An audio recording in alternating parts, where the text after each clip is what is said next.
Okay, so I'm very excited to be here. I'm also a little nervous. Now, I speak for a living, so I shouldn't be nervous, but this is probably one of the talks that there's a good chance my kids are going to see. In fact, my 8th grader said, "You're doing a TEDx talk?" And I said, "Michael, I do a lot of talks." He goes, "Yeah, but this is big, Dad." I'm excited to be here because I think it's time that we change the way we thought about success as a society. In fact, better yet, I think it's time that we change the way we prepare people for success at all levels of life.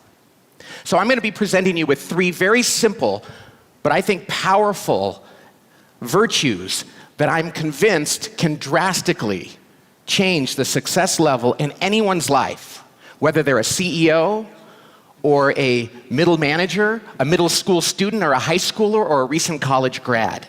Now, I'm confident of this because I believe, and all of this is based on the premise, that life, more than ever, is a team sport. My name is Pat Lencioni, and I have been working with teams for the past 25 years in the corporate world and in other settings. I've also written 2 books about teamwork. The first one I wrote years ago, it's called The 5 Dysfunctions of a Team. And then recently I wrote a sequel called The Ideal Team Player, which is the basis of today's talk and where I explore those 3 virtues. Now, when I say that life is a team sport, I realize that could sound kind of like a cheesy cliche, life is a team sport, but I really believe it's true. I mean, we take for granted the fact that in the workforce today, people can be on the same team as somebody that lives on the other side of the world, across continents and oceans and cultures and language, and that's largely because of technology. But when I started my career about 30 years ago, which isn't that long ago in the grand scheme of things, we couldn't even imagine doing this. But today, because of technology, people can work together in so many different ways. And as a result of that technology, people are developing in organizations solutions that are amazing and complex, that are solving problems in business and medicine and communication and every kind of field. And those complex solutions demand that people collaborate and work as teams to implement them. Even within a company, you have to work across divisional or departmental lines, or with people in other companies. Even competitors today are having to work together to implement these important solutions. This really is the era of teamwork in business. But even in our personal lives, teamwork has permeated everything. My wife and I have 4 sons at home, and we like to say that by the time that each of them was in middle school, they had played on more teams with more coaches, in more sports, and gone to more darn tournaments than we did in our entire lives combined. And that's to say nothing of all the other extracurricular activities that happen on teams. Even in the classroom, teamwork is everywhere. I mean, my kids come home, I don't know how many times they've come home with an assignment and said those 4 dreaded words. It's a group project.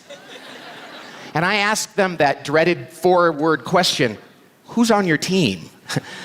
I'm not ashamed to say that more than once I've said to my sons, if you want to get a good grade, you might have to be prepared to do most of the work yourself. Teamwork is everywhere.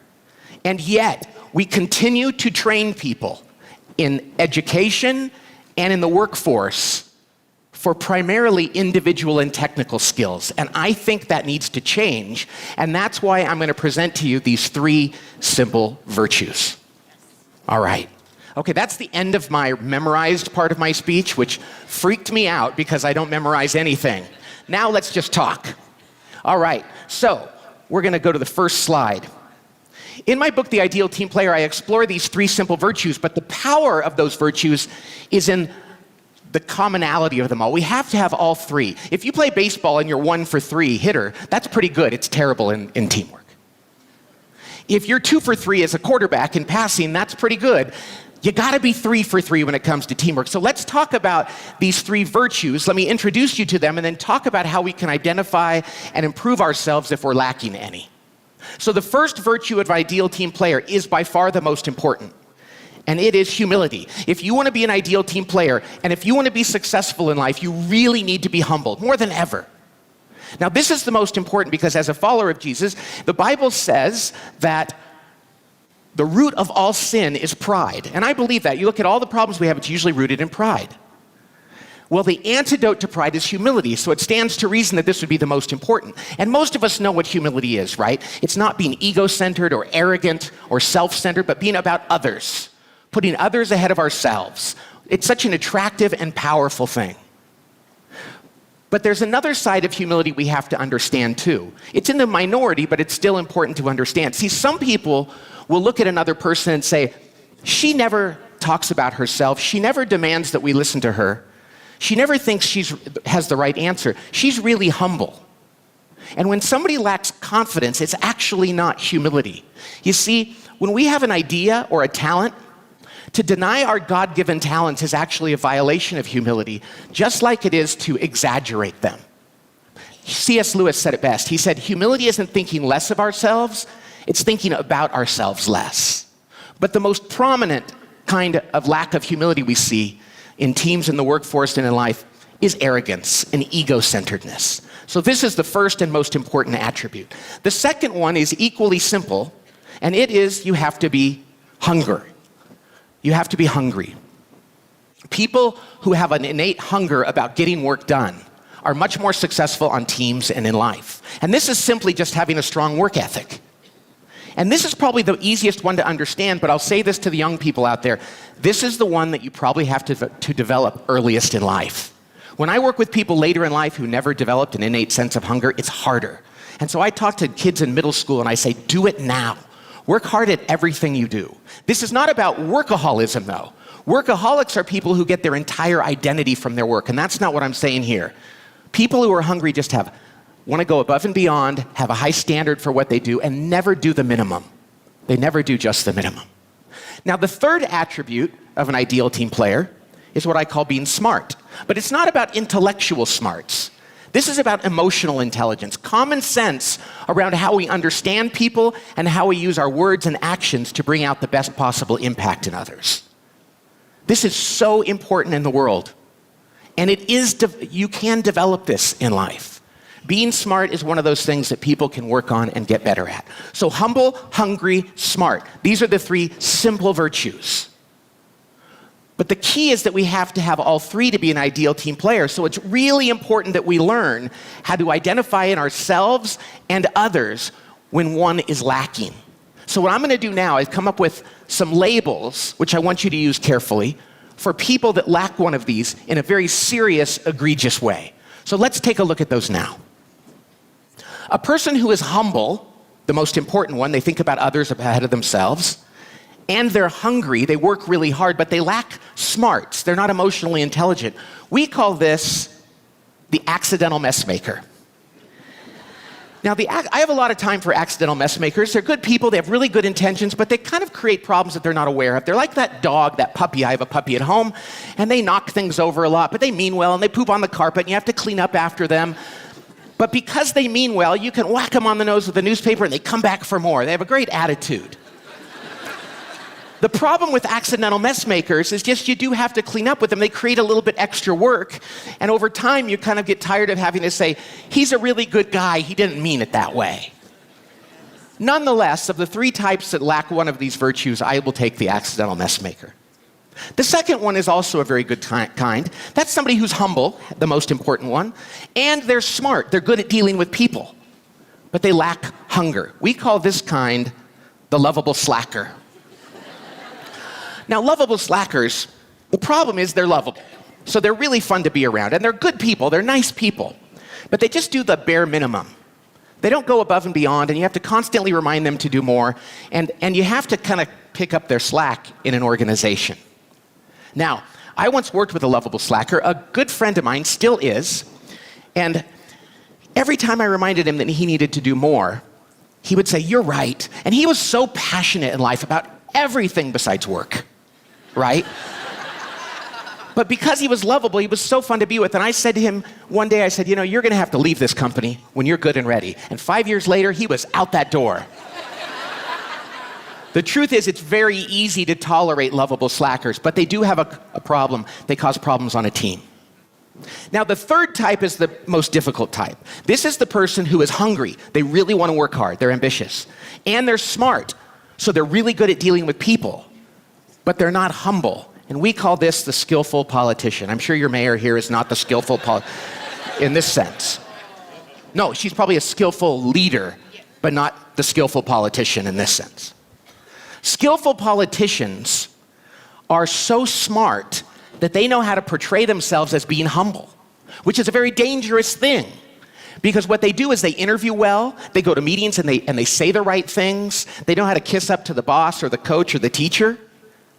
The problem is, deep down inside, it's about them, not about others. And by the time we figure it out, there's usually a trail of dead bodies hidden in closets around the organization. I once worked with a team with this guy on the team that was a skillful politician, and he was so clever at hiding it. He was so clever that he was even Canadian. You see, you would never suspect a Canadian. They're always so nice. You would never think they would be that way. And we would go to meetings, and this guy would be so good with people, and we thought he is the ultimate team player. He's wonderful. And then after a while, we realized, man, his salary has tripled. Half of his colleagues are gone. He's been gaming this. The truth of the matter is, when a person lacks humility, but they're good at presenting themselves, that can be a very dangerous thing on a team. Okay, so what do you do with this? First of all, I don't want you to misuse these labels. Don't go back to work and say to your boss, hey, I think that you're an accidental mess maker. Or tell your mom she's a lovable slacker. You know, that's going to get you into trouble, and it should. Apply this first to yourself. But then I want you to do this. Here's a very simple activity. Go sit down with your team at work, or with your family, or with the Little League team you coach, and have everybody understand humble, hungry, and smart, and then ask them to rank themselves in these three areas. Which one they're best at, second best, and third. Even if they're good at all of them, they're going to have a third. Even if they're not so good at all of them, one of them's going to be third. And have them just identify which one is their third. And then go around the table and ask people to explain their third and why that's theirs. And then talk as a team about how people can brainstorm about how people can overcome this. Give each other advice. That humble person, you might say, you know, maybe you shouldn't talk about yourself so much, but you should ask questions of others and take an interest in others' lives. That hungry person, it's like, maybe when you're about to leave work at 4:50, you should check in and see if there's more work that needs to be done. Or that smart person at the end of meetings, maybe you should ask people if you've upset anyone and learn about how you can avoid that. Whatever the case is, what I want you to do is turn your colleagues, your team members, your family members into your coaches. They are the best source of coaching and advice you have to become a better team player and more successful in life. Because the day you know that the people around you love you enough to tell you when you're doing something that you need to improve in, everything changes. So I want you to go home and I want you to do this. And in a very short period of time, you're going to see a difference. Now let me leave you with this. At my company, the Table Group, we don't care when we hire people where they went to college. We really don't. And we don't care about their GPA or their ACT or their SAT. The only three-letter acronym we care about really is H, H, and S. And I think that's something that we need to do more of in our society, whether it's professional development in our organizations or whether it's in our schools. You know, I think, as a father of 4 boys, I think it's time we took a little bit of the pressure off kids from just memorizing the periodic table of the elements or iambic pentameter, whatever that is, I don't even remember, or the quadratic equation. I mean, we have to learn those things, I get this, and kids should work hard. But I think we should actually give them things that they can control in their lives that are really going to pay off in their future. And we should teach them how to be other-centered, not self-centered. We should teach them how to work hard at everything they do, school and everything else, just because it's the right thing to do. And third, we should teach them how to be more adept interpersonally and emotionally with the people around them. See, I think that could make a huge difference in our corporations and in our schools and our families. And I really believe that the world would be a better place and that our companies would be better places.